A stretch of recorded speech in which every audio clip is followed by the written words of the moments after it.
Alabado sea Jesucristo.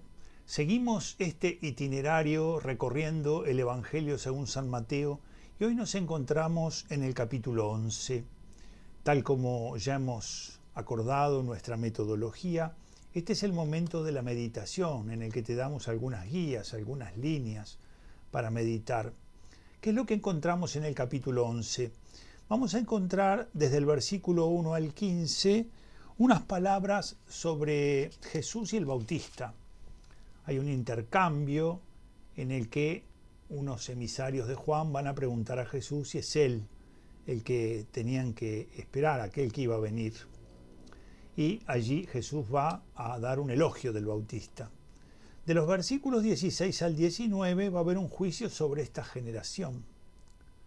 Del 20 al 24 va a juzgar a las ciudades impenitentes.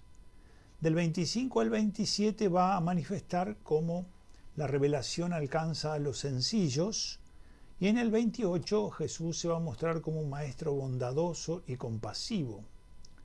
De manera que el capítulo 11 es un capítulo en el que sale un poco de esos discursos que estaba dando de instrucciones a los 12 discípulos. Observemos algo para empezar, que hay una frase que va a repetirse varias veces a lo largo del Evangelio y que parece es como el límite de ese discurso. Por ejemplo, en este capítulo 11, en el versículo 1, léelo allí en tu Biblia, léelo, dice, en la mía, mi traducción, dice, y sucedió que cuando acabó Jesús de dar instrucciones a sus 12 discípulos, partió de allí para enseñar y predicar en sus ciudades. ¿Ven? Después que terminó de dar estas instrucciones a sus discípulos, es como si lo que aconteció fuera, diríamos, una suerte de discurso de instrucciones que Jesús da a los discípulos. Esto que encontramos en el 11.1, aunque no reparamos en él porque no parecía muy adecuado, muy apropiado en el momento, ahora sí lo vamos a hacer. Si tú te vas en Mateo al 7:28, que tú ya pasaste por ahí, dice en el 7:28, y sucedió que cuando Jesús acabó estos discursos, la gente se asombraba de su doctrina. ¿Ven? Parece que hay como discursos en los que se agrupan temáticas. En este caso, que acabamos de concluir, están todas vinculadas con la misión de los 12 y con las instrucciones que va a dar a los 12 sobre la misión que se les encomienda. Por eso comienza este capítulo 11 haciendo alusión a la conclusión de estos discursos. Vamos entonces a la primera temática que aparece en la primera perícopa, que está vinculada con Jesús y con el Bautista. Dice Juan, que en la cárcel había oído hablar de las obras de Cristo, envió a sus discípulos a decirle, ¿eres tú el que ha de venir o debemos esperar a otro? Jesús le respondió, id y contad a Juan lo que veis y oís. Los ciegos ven, los cojos andan, los leprosos quedan limpios y los sordos oyen. Los muertos resucitan y se anuncia a los pobres la buena nueva. Y dichoso de aquel que no se escandalice de mí. Cuando estos se marcharon, se puso Jesús a hablar de Juan a la gente. ¿Qué salieron a ver en el desierto? ¿Una caña agitada por el viento? ¿Qué salieron a ver? ¿Un hombre elegantemente vestido? Miren, los que visten con elegancia están en los palacios con los reyes. Entonces, ¿a qué salieron? ¿A ver un profeta? Sí, les digo, y más que un profeta. Este fue aquel de quien está escrito, he aquí que yo envío mi mensajero delante de ti, que prepare tu camino por delante de ti. Dos temáticas en este pasaje. La primera, que está totalmente centrada en la pregunta que hacen aquellos que manda Juan Bautista, ¿verdad? La pregunta es lo que, digamos, nos congrega. Juan estaba en la prisión de Maqueronte, una prisión que, digamos, tenía ciertas posibilidades, por ejemplo, de que lo visitaran. Era probablemente, se encontraba ubicada en la fortaleza de Herodes Antipas y estos discípulos llevan algo que está en Juan. Dice, ¿eres tú? ¿Eres tú? Si miramos la palabra griega erjómenos, que es lo que dicen, eres tú, erjómenos es justamente el que vendrá, el que vendrá. Y esto se aplicaba al Mesías. En libros judíos, en algunos de ellos estaba muy mencionado el erjómenos. ¿Y cómo responde Jesús a esta pregunta? Yo también pienso que el Bautista, que cuando anunciaba al Mesías dijo, el hacha está puesta a la raíz y todo aquel que no dé fruto va a ser cortado, anunciaba una intervención inminente de Dios y que esta intervención iba a tener un carácter de juicio. Y en cambio llega el Mesías y el Mesías habla de perdonar a los enemigos, habla de que viene a buscar a la oveja que está perdida. De manera que hay una cierta situación de incertidumbre en lo que él anunciaba y esto que acontece. Se va a cumplir lo que el Bautista anuncia, pero no al modo en el que el Bautista tal vez piensa. Lo cierto es que estos van con esta pregunta, ¿eres tú? Es decir, ¿no? En virtud de las cosas que hemos visto, ¿eres tú? Y Jesús, ¿cómo responde a los emisarios del Bautista? Les dice, cuenten al Bautista lo que ustedes ven y oyen. Estas cosas que ellos ven y oyen son las que estaban anunciadas en los profetas y en el Antiguo Testamento. Si ustedes tienen la posibilidad, háganlo de leer Isaías capítulo 35, versículos 4 al 6, Isaías 35, 4 al 6, allí se dice, hablando de estas realidades, dice,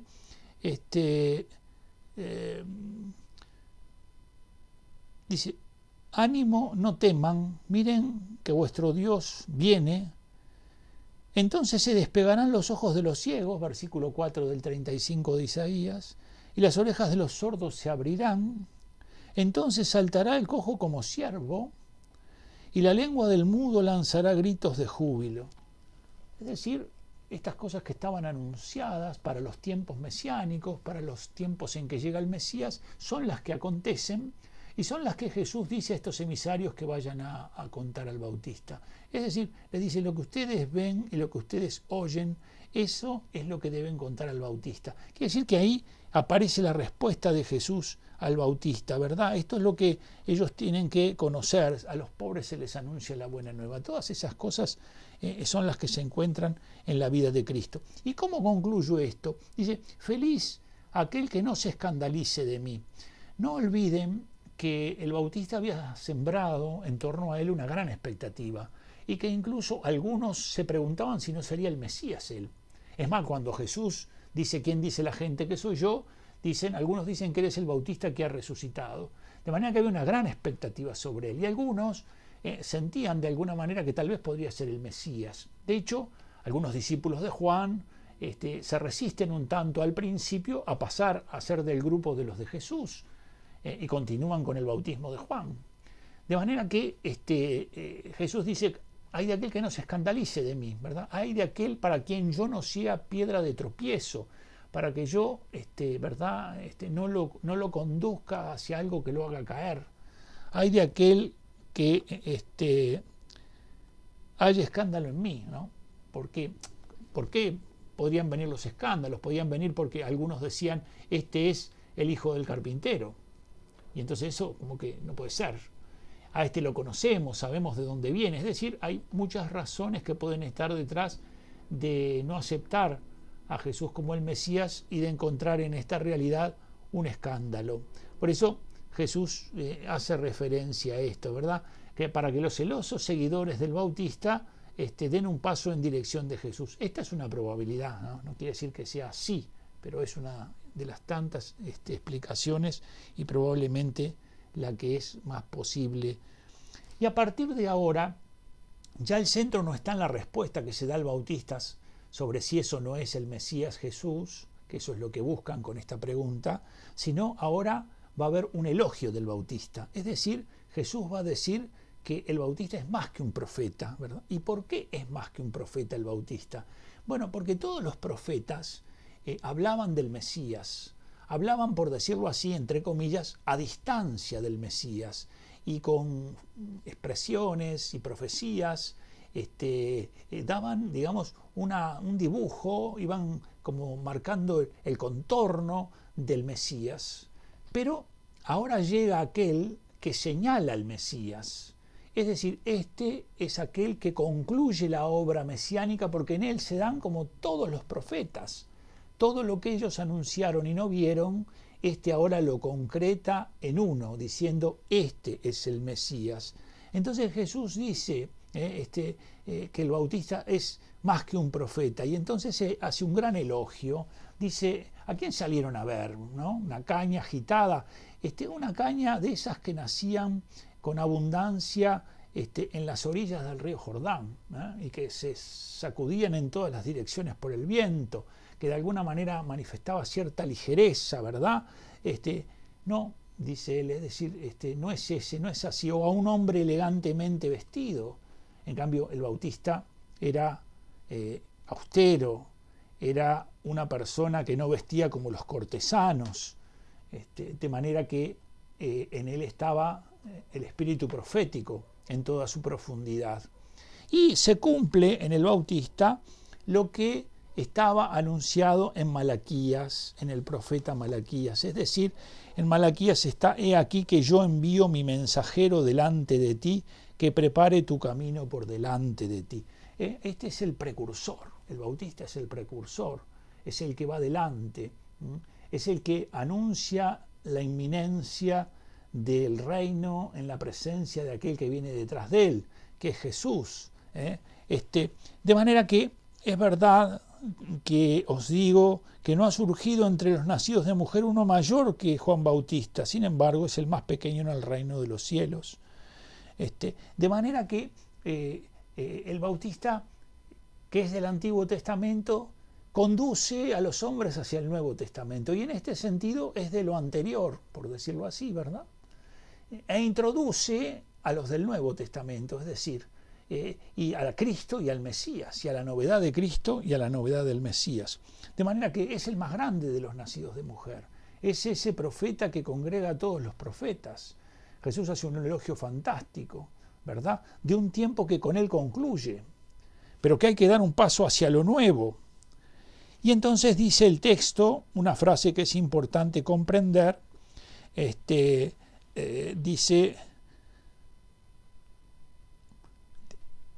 desde los días de Juan el Bautista hasta ahora, el reino de los cielos sufre violencia y los violentos lo arrebatan. ¿Quiénes son los violentos que arrebatan el reino? Son los fariseos, que tratan de impedir de mil maneras que los que quieren ir con Cristo y entrar en lo nuevo entren.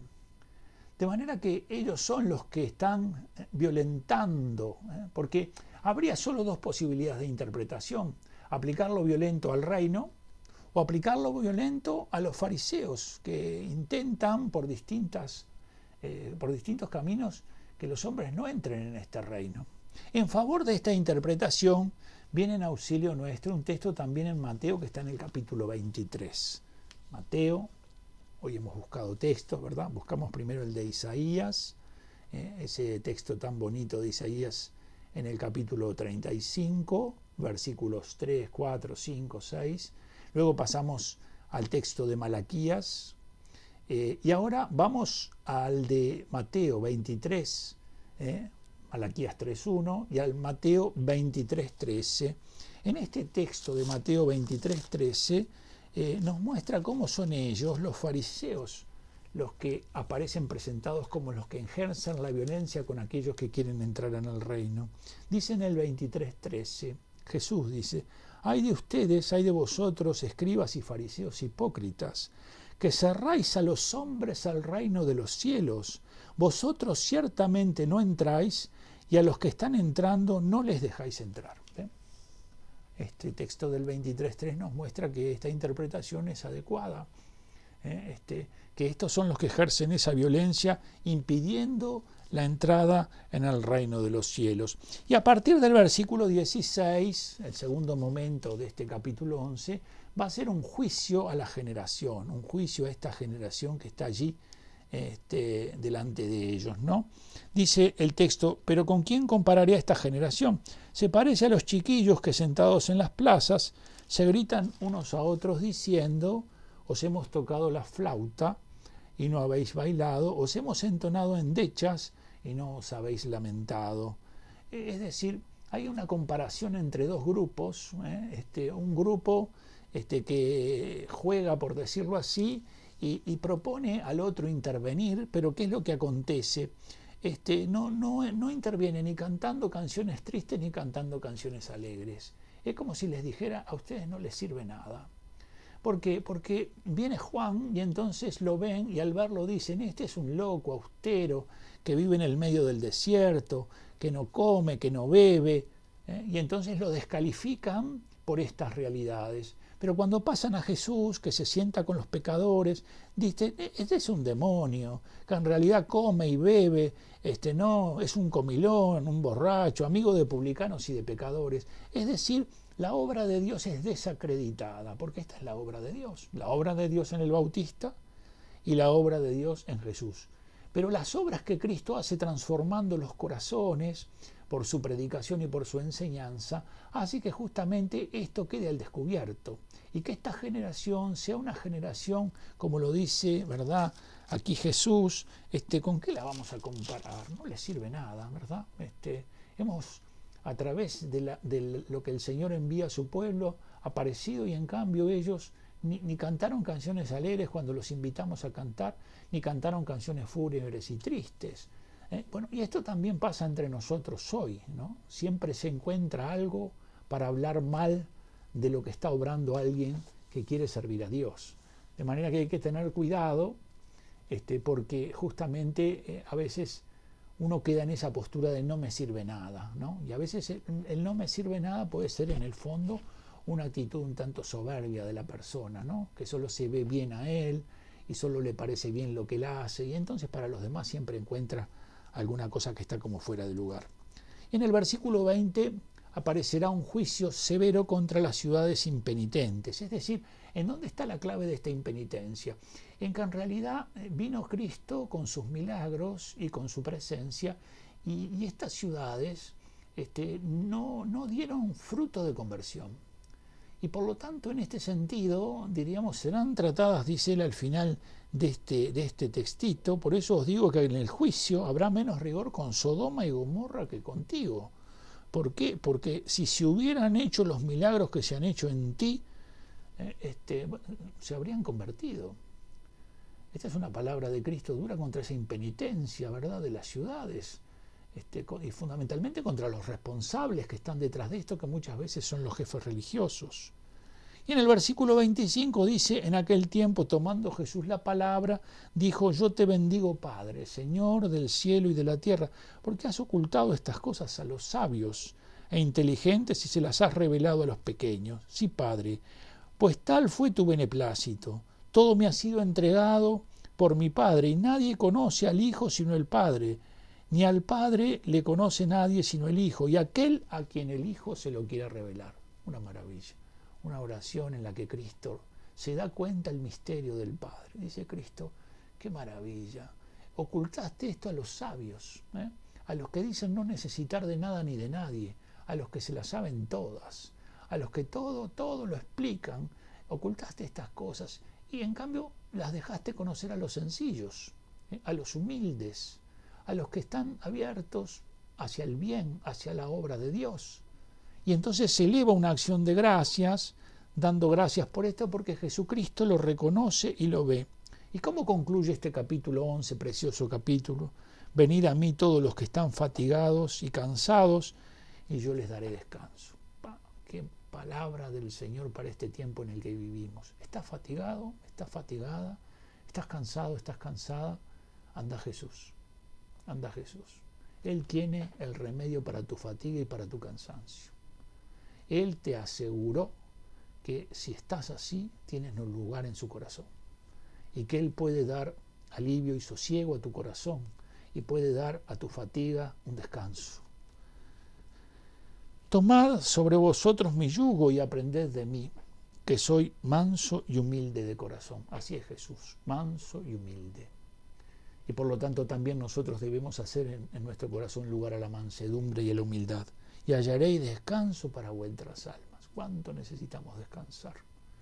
El vértigo frenético que genera una y otra vez mucha tensión, que genera mucho estrés, que a su vez el estrés trae enfermedades. Bueno, ese vértigo frenético puede ser reparado en nosotros y sanado completamente en nosotros si somos capaces de descansar en Cristo, que no es inacción, no es no hacer nada, sino es vivir las cosas en el ritmo del corazón de Cristo. Saber lo que debemos hacer y cuándo debemos hacerlo, y lo que no debemos hacer, y al mismo tiempo lo que no podemos hacer. Porque mi yugo es suave y mi carga ligera. Una palabra esperanzadora de Jesús para nosotros, que nos anima, que nos conforta, que nos consuela, que te conforta a ti y te consuela. Esta es la palabra de Dios, esta es la palabra de vida que tanto buscas y que no encuentras a veces en ningún lado. Jesucristo pronuncia esta palabra sobre ti hoy. Si tú estás en una situación como esta, tienes que ponerte en las manos de Jesús y dejar que actúe. Capítulo 11. Qué maravilla, San Mateo. Vamos recorriendo con Jesús. Ya terminaron los discursos sobre la misión apostólica. Ahora entró en otro tipo de discursos, en este caso tratando de hablar sobre la figura del Bautista, sobre esa generación y su corazón endurecido, sobre esas ciudades que fueron testigos de muchos milagros y se mantuvieron en la impenitencia, sobre cómo esas cosas que los soberbios ¿verdad? No les llegan porque están tan vueltos sobre ellos mismos, admirándose, que no ven esas otras realidades. Jesús y el Padre del cielo se las revela a los sencillos. Y si tú conoces a Jesús, es porque el Padre te atrajo hacia Jesús, dice Jesús, y porque Jesús te ha dado a conocer al Padre. Un gran milagro. Él es tu maestro, te cuida, y yo en su nombre te bendigo, y que sigas perseverando en conocer la palabra del Señor en el nombre del Padre, del Hijo y del Espíritu Santo. Amén.